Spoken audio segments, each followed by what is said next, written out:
Donc bonjour à tout le monde et bienvenue à Sylvie et à Charles. Donc bienvenue sur cette table ronde autour de l'attractivité à l'épreuve de la tectonique des plaques géopolitiques. Donc c'est un thème large et je rajouterai au confluent de toutes les incertitudes. Alors avant de démarrer, je voudrais présenter nos panélistes. Donc Sylvie Matelli. Donc vous êtes économiste de formation, également experte en matière de géopolitique. Vous êtes directrice de l'Institut Jacques Delors, think tank spécialisé sur les enjeux européens, le fonctionnement et l'avenir de l'Union européenne. Vous étiez précédemment directrice adjointe de l'IRIS ou encore responsable du département économie, finance et relations internationales de l'école de management Léonard de Vinci.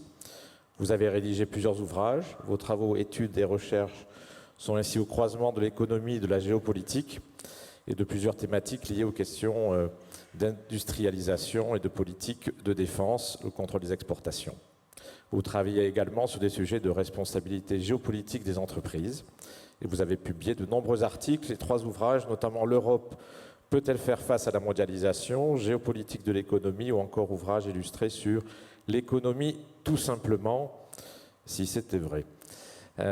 Charles, vous êtes député de la première circonscription des Yvelines, membre de la commission des finances de l'Assemblée nationale et consacrez vos travaux parlementaires aux enjeux du commerce extérieur et de l'attractivité économique de la France. Dans ce cadre, vous avez notamment mené une mission de 6 mois pour le gouvernement pour une politique d'attractivité et d'attaque au service de l'indépendance et de la sécurité économique de la France. Nous y reviendrons.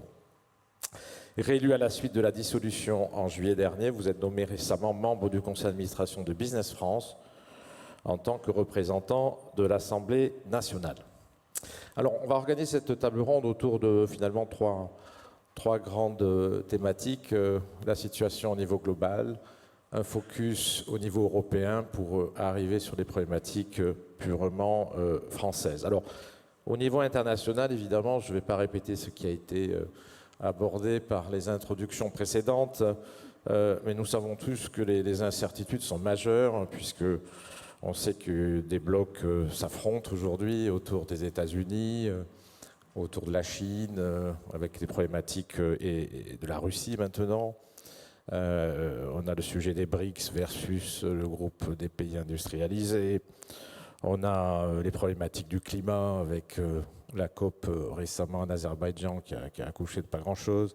Et puis finalement, on a aussi l'élection de Donald Trump, on en a parlé, générant sans doute des discussions autour des droits de douane et des problématiques d'inflation et de renchérissement du coût de l'énergie.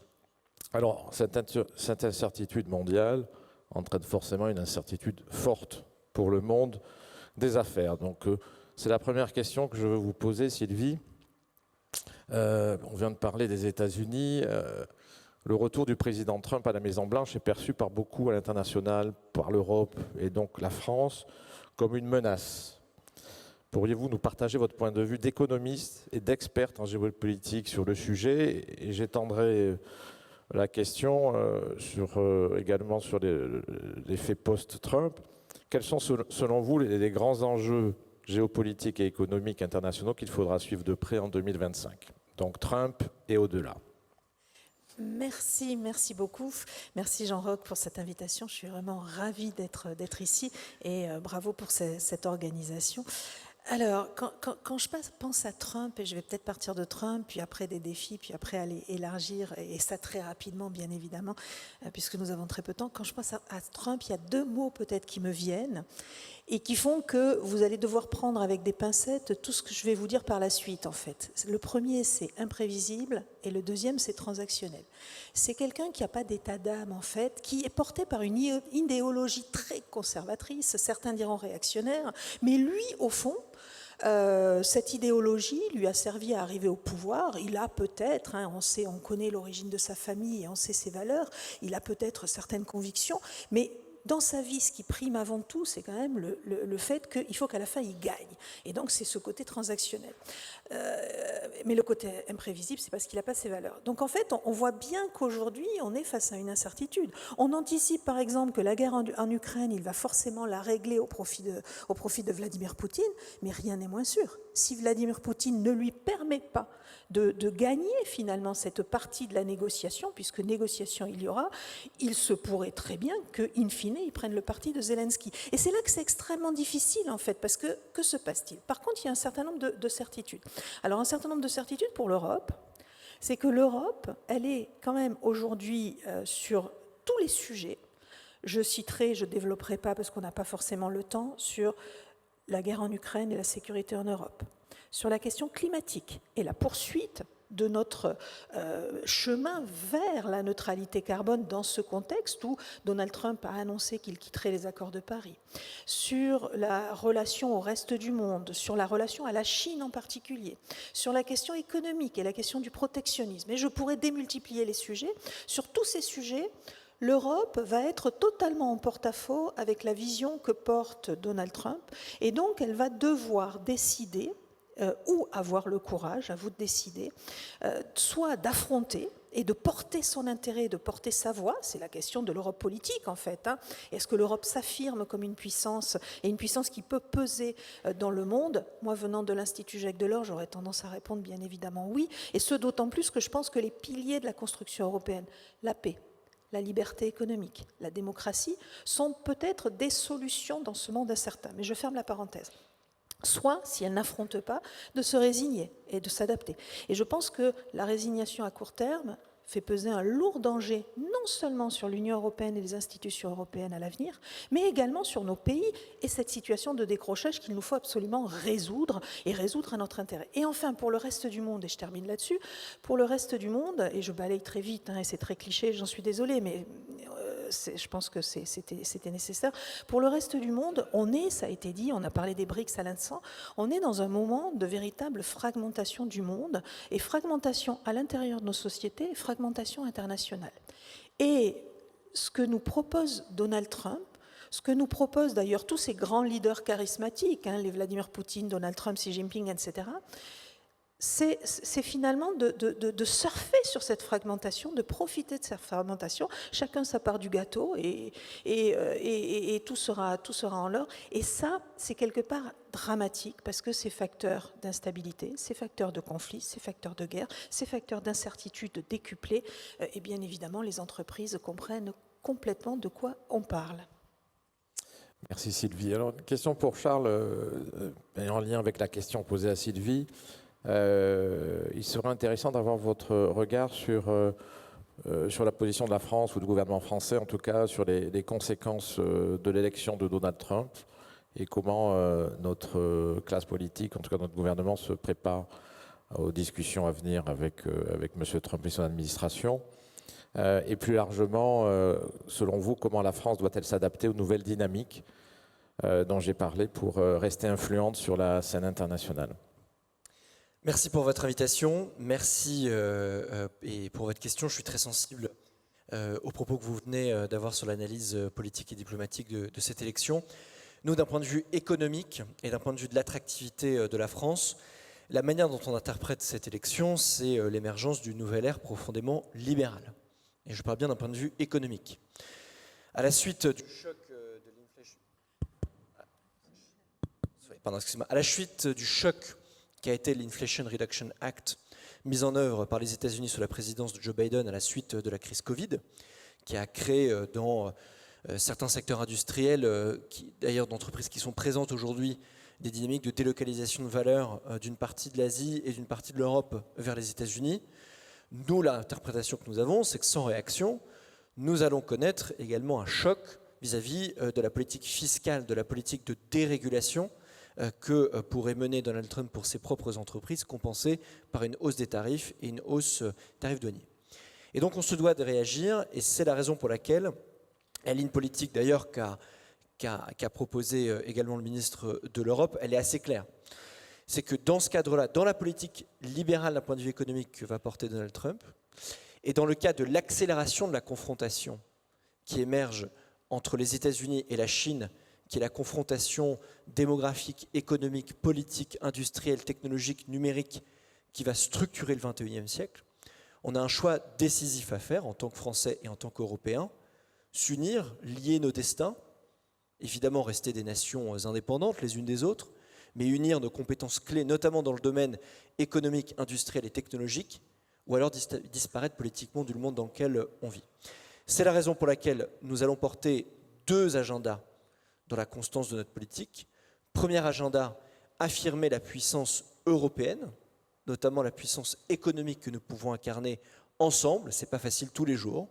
Vous voyez bien le nombre de sujets sur lesquels il y a des désaccords entre pays européens, mais nous le soulignerons aussi, les points d'accord et les points d'avancée que nous avons connus ces dernières années en matière d'investissement, en matière d'innovation. Et le deuxième point, c'est la constance sur notre politique économique nationale. C'est la raison pour laquelle il y a un débat important qui se joue à l'Assemblée aujourd'hui, avec notre lien avec le gouvernement, un débat idéologique sur la politique de l'offre que nous devons continuer de porter pour notre pays, ce qui me permet aussi de souligner à quel point l'événement que vous organisez aujourd'hui, qui a lieu annuellement, est extrêmement important. Et pour cela, je pense qu'on peut vraiment reconnaître l'engagement sur ces questions, à la fois du président Soubi, du président Baudet, d'EY, de DZA et de l'ensemble de vos entreprises dans ce combat que nous menons pour l'attractivité de notre pays. Merci. Alors, vous avez parlé de l'Europe, justement, c'est le deuxième thème de cette table ronde. On est dans une période post-élection de l'Union européenne. Alors, les commissaires sont en train d'être approuvés par le Parlement. Maintenant, on n'est pas très clair non plus sur la trajectoire, en tout cas sur le programme de cette nouvelle commission. En parallèle, le rapport Draghi, puis le rapport Letta aussi, ont mis en exergue une perte de compétitivité assez dramatique de l'Union européenne, pris en tenaille entre une économie florissante, technologique aux États-Unis, puissante, et puis une industrie très manufacturière et aussi technologique sur la Chine. Et finalement, qu'est-ce qui nous reste en Europe? Alors, hier, on m'a dit le champagne, etc. Bon, c'est très bien, mais ça va être un peu court. Donc, on a un gros sujet de compétitivité. Et où les recommandations d'innovation, de réforme, d'investissement sont assez évidentes, mais en avons-nous les moyens? Donc ma première question est pour vous, Sylvie. Est-ce que, par votre connaissance intime de ce qui se passe à Bruxelles, vous avez quelques éléments à nous faire partager sur la stratégie, la nouvelle stratégie, ou est-ce qu'il y a une stratégie à attendre de la nouvelle commission? Et deuxièmement, suite aux différentes recommandations de Draghi et de l'État, est-ce que vous auriez des recommandations, peut-être plus court terme en tout cas, qui permettraient de rétablir une certaine compétitivité au continent européen, en tout cas à l'Union européenne, et sans doute que dans ces pistes-là, une meilleure collaboration avec nos pays voisins, membres de l'Union, pourrait être une bonne idée. Merci. Alors, sur le programme annoncé par la Commission, en partie porté et repris par le Parlement européen dans les agendas stratégiques qui ont été publiés, il y a un slogan qui résume un petit peu tout, c'est l'Europe démocratique, l'Europe qui protège et l'Europe prospère, et l'Europe compétitive. Donc le diagnostic, il est assez clair et ça a été dit à plusieurs reprises, il a été dressé par les rapports qui ont été produits ces derniers mois, le rapport Letta d'abord, Enrico Letta sur le marché unique, le rapport de Mario Draghi sur la compétitivité. Et donc on sait qu'il faut investir plus massivement, qu'il faut relancer l'intégration du marché unique parce que tout n'est pas fait, qu'il y a encore un certain nombre de progrès à faire pour décloisonner et défragmenter ce marché unique, en particulier dans le domaine des communications, de l'énergie ou de la défense et sur les marchés financiers également pour drainer de l'épargne en Europe, puisque ça a été suggéré tout à l'heure dans les discours, on sait que les Européens épargnent énormément, mais que l'essentiel de leur épargne est placé aux États-Unis sur le marché américain, ce qui est quand même une aberration quand on voit les moyens d'investissement qu'on a. Donc, je partirai de là et je m'inscrirai peut-être, et vous m'excuserez Jean-Roch, un petit peu en faux sur le fait qu'on ne sait pas trop quel est le projet de la Commission. Alors la Commission, la photo officielle a été prise hier soir, puisque ça y est, elle est en place. Et je crois que si on lit les lettres de de mission, et si on regarde l'organisation de ce collège de commissaires, on peut en penser ce qu'on veut. On peut regretter, par exemple, qu'il n'y ait plus de commissaires aux questions sociales, mais qu'on soit sur des questions de compétences. Mais l'orientation, elle est très claire, c'est relancer la compétitivité de l'économie européenne. Le maillon faible dans cette histoire, c'est probablement plus le Conseil et les États, qui ne sont absolument pas d'accord, et principalement sur un point, c'est la question des financements. Quels financements publics ? Est-ce qu'on doit augmenter les financements publics? Est-ce que cette augmentation doit être une augmentation du budget européen ou une augmentation des investissements des États? Comment va-t-on drainer des financements privés? Et il y a tout un ensemble d'oppositions de principes. Et j'attends beaucoup, moi, des élections allemandes au printemps, parce qu'on voit que les favoris à ces élections allemandes, et en particulier M. Merz, sont quand même sur une approche un peu différente de l'approche qui a été celle d'Olaf Scholz et de son gouvernement ces dernières années. Je ferme la parenthèse. Ce qui est certain, c'est qu'on est face, et ça explique les divisions des États, on est face à des choix qui sont des choix qui peuvent paraître paradoxaux et qui opposent très souvent le court terme et le long terme. Exemple, et je n'en citerai qu'un, j'aurais pu vous parler de la défense puisque c'est mon sujet, mais je vais aller sur un sujet. Le principal facteur de décrochage de l'économie européenne, c'est le prix de l'énergie, qui est 3 à 4 fois plus cher qu'aux États-Unis. Et de fait, si on fait ce constat-là, on pourrait se dire, faut massivement investir pour devenir plus souverain en matière d'énergie, pour pouvoir contrôler nos coûts. Et la souveraineté, c'est aussi de relocaliser, excusez-moi le terme, de la production d'énergie. Donc ça va un peu dans le sens du pacte vert. Et en même temps, on sait que le pacte vert, c'est des contraintes extrêmement fortes qui pèsent sur les entreprises, c'est des régulations nouvelles, etc., etc. Donc vous voyez, c'est facile d'expliquer ce qu'il faudrait faire. C'est plus compliqué après de faire les bons choix au bon moment, c'est-à-dire des choix, mener des politiques qui ne pénalisent pas les entreprises à court terme, qui les accompagnent. Et là aussi, des moyens financiers pour soutenir les entreprises seraient indispensables, mais qui garantissent leur pérennité, leur compétitivité à long terme. Merci Sylvie. Charles, quelle est selon vous la place de la France au sein de l'Union européenne finalement ? Et quelle est notre réelle capacité d'influence sur des sujets tels que la concurrence, l'attractivité, la compétitivité, la réindustrialisation? Ça, c'est ma première question. Et puis la deuxième, elle est un peu ciblée, puisque vous êtes franco-britannique, et vous avez certainement un point de vue intéressant sur la nature du partenariat entre la France et le Royaume-Uni, et quelles actions pourrions-nous déployer pour être un peu plus actifs vis-à-vis de la Grande-Bretagne? Merci pour votre double question. Sur la première, concernant la place de la France en Europe et son influence et sur sa capacité d'orienter les choix politiques de notre continent. Moi, depuis que je suis né, j'entends que la France est en perte d'influence, notamment sur le continent européen. Mais sur ce sujet, je pense qu'il est important de regarder les faits. Et la politique qui a été menée notamment depuis 7 ans, et je pense que ça fait bien de le dire par le président Emmanuel Macron, en la matière. Il y a quelques années, lorsqu'il y a eu un sommet européen en juillet 2017, et que le gouvernement français a présenté son plan pour le continent européen pour taxer les géants du numérique, on a déclaré « voici une nouvelle lubie française ». Eh bien, au sommet du G20 de Venise, à l'automne 2021, a été prise la décision de taxer les géants du numérique, notamment à l'échelle européenne. Et pourquoi? Parce qu'on a exercé nos leviers d'influence à l'échelle européenne. On a mis en œuvre cette taxation des géants du numérique à l'échelle nationale. On a joué de nos leviers. Ça a été un combat difficile. Et 5 ans après, même 4 ans et demi après, cette taxation a été mise en œuvre à l'échelle européenne. Il y a des ajustements évidemment dans son application, mais cette intention a été validée. Deuxième exemple concret. La souveraineté, autre grande lubie française depuis des années ou des décennies. Désormais, la souveraineté est un des axes stratégiques fondamentaux de la feuille de route de la Commission européenne pour rétablir la compétitivité, l'attractivité et la puissance économique de notre continent et de chacun des États européens. Troisième exemple, politique d'investissement. Grande lubie française. Où est-ce que la France va investir l'argent du contribuable français et européen? Dans quel projet d'innovation? En l'espace de 5 ans, à l'initiative, pas que, mais en grande partie de la France, nous avons levé de la dette en commun pendant la crise Covid qui a sauvé une partie de nos économies et une partie de nos entreprises. Nous avons validé la politique d'investissement sur le nucléaire dans son implication en tant qu'énergie de transition et énergie parmi les énergies décarbonées de transition. Ça a été un combat, vous le savez tous, incroyablement difficile et c'est un bras de fer qui a été gagné pour le moment par la France, sur lequel il faut qu'on soit évidemment incroyablement alerte. Le troisième sujet, c'est le rapport Draghi. Les chiffres ont été rappelés tout à l'heure.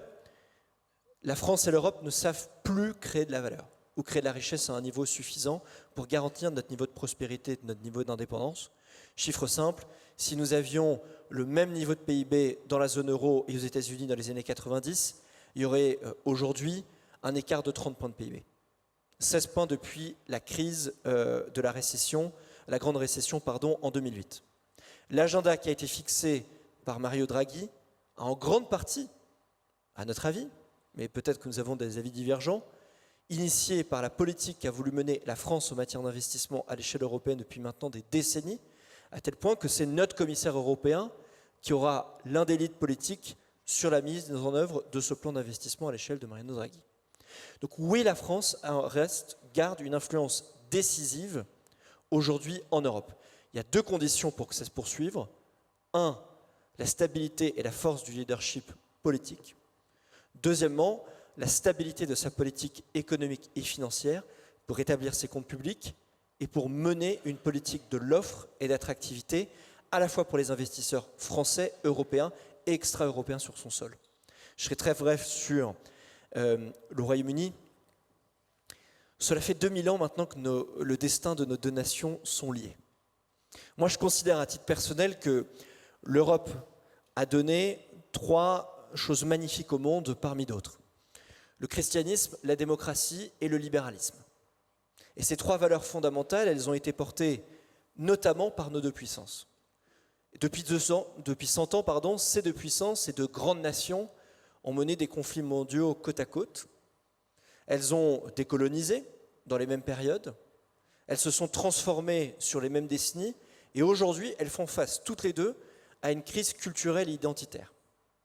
Donc leur destin, leur histoire millénaire, mais aussi les perspectives politiques, économiques et d'existence sont intimement liées. C'est la raison pour laquelle je crois profondément dans la coopération de nos deux nations en matière politique avec nos différences. Le Royaume-Uni a fait le choix de l'Atlantique plutôt que de l'Europe, et je crois que la France fait le choix de l'Europe plutôt que de l'Atlantique. Mais aussi avec nos enjeux communs, nous sommes les deux grandes puissances en matière de défense sur le continent européen avec l'émergence également de la Pologne. Nous avons des enjeux communs en matière énergétique. Nous avons des enjeux communs en matière migratoire, en matière de sécurité, notamment dans le monde dans lequel on vit.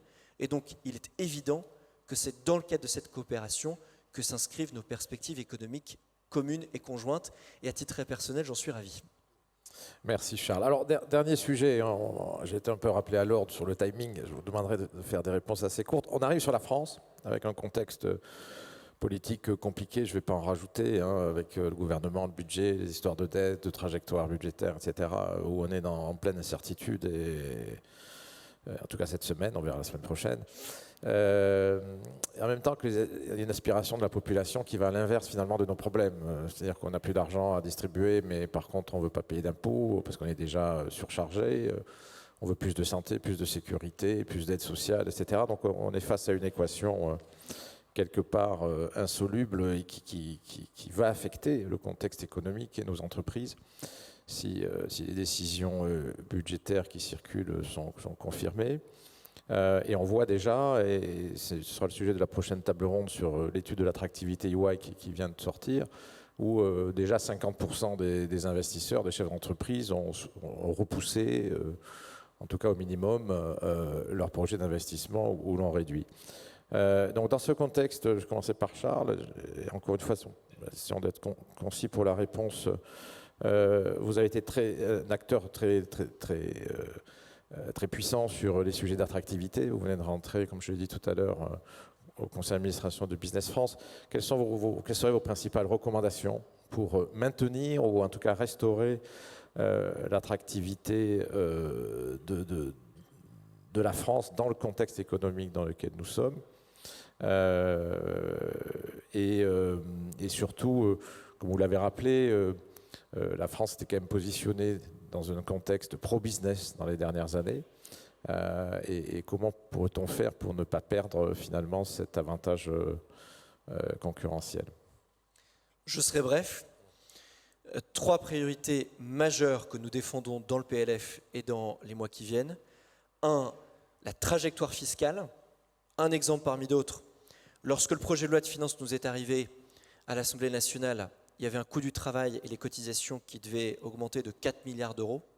Par les négociations que nous avons menées main dans la main avec le gouvernement, nous avons baissé cette facture à 1,6 milliard d'euros et nous sommes déterminés à continuer de baisser cette facture avec la baisse des dépenses qui est en contrepartie jointe à celle-ci. On pourra revenir avec plaisir sur les autres points, mais nous sommes absolument déterminés à contraindre le débat idéologique à l'Assemblée nationale pour tenir le mieux possible la trajectoire fiscale qui a été fixée, qui, je crois, est la clé de voûte de la politique de l'offre. Ne sacrifions pas la politique de l'offre sur l'autel de nos débats politiques aujourd'hui à l'Assemblée. Donc, première urgence, le PLF, la stabilité fiscale dans le rétablissement des comptes publics. Deuxième point, dérégulation. Nous présentons à l'Assemblée nationale le projet de loi de simplification que nous aurions pu qualifier de projet de loi de dérégulation, car je crois que c'est la vision, la doctrine qui doit nous guider dans nos choix politiques. Et à titre très personnel, je serais ravi de pouvoir porter la voix de mon groupe en tant que responsable de texte. C'est la raison pour laquelle je me tiens à votre entière disposition pour échanger sur vos propositions, vos idées, vos critiques et vos contributions que vous auriez à faire. Et puis le troisième point, l'agenda de réforme. La réforme du lycée professionnel, la réforme de l'assurance chômage doivent être au top des priorités que nous devons porter tant au gouvernement qu'à l'Assemblée nationale pour que notre politique de formation, d'éducation et d'emploi suivent la dynamique économique que nous voulons insuffler dans notre pays depuis maintenant 7 ans. Merci. Et pour conclure, Sylvie, un peu la même question, et finalement que je résumerai en vous demandant sur quelle force économique la France devrait être capitalisée pour améliorer son attractivité ou la maintenir. Alors, il y a plusieurs forces et la première qui me vient en tête pour répondre à votre question, c'est la question des compétences et de la formation, puisqu'on sait qu'on a une ressource humaine et des jeunes qui sont bien formés, qui ont largement accès à l'école, en tout cas pour la grande majorité d'entre eux, même s'il y a probablement des progrès à faire.